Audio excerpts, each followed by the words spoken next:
এখন আমার হাতের মধ্যে রয়েছে একটি বোতল এবং এই বোতলটা পুরোপুরি ভর্তি করা আছে এবং এই বোতলটাকে যদি এখন আমি ঝাঁকাই, তবে আপনি কিন্তু এর কোনো শব্দই শুনতে পাবেন না। কিন্তু আমি যদি এই জলটা ফেলে দিই, ভালো করে লক্ষ্য করবেন, এখন আমি এই বোতলটার জল যথেষ্ট পরিমাণে কমিয়ে দিয়েছি এবং আমি যদি এখন এই বোতলটার মধ্যে একটা ঝাঁকুনি দিই, তার শব্দ আপনারা শুনতে পারবেন। দেখুন। শুনতে পেলেন শব্দটা? ঠিক একই রকমভাবে আমাদের সমাজে যে মানুষগুলো উচ্চবাচ্য কথা বলে তাদের ভেতরটা পুরোপুরি ফাঁপা। কারণ অল্প বিদ্যার মানুষেরাই ভয়ঙ্করী হয়ে ওঠে।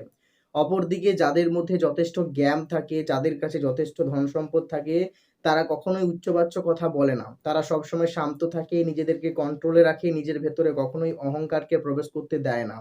কিন্তু যারা উচ্চবাচ্য কথা বলে তারা অল্প কিছু পাওয়ার ফলেই নিজেকে এত বিরাট ভাবতে শুরু করে এবং নিজের মধ্যে এমন কিছু অহংকার বোধকে নিয়ে আসে যে অহংকার বোধগুলো তাদেরকে জীবনে আর সামনের দিকে এগিয়ে যেতে দেয় না। এইজন্য তারা জীবনে বিশেষ কিছু অর্জন করতে পারে না।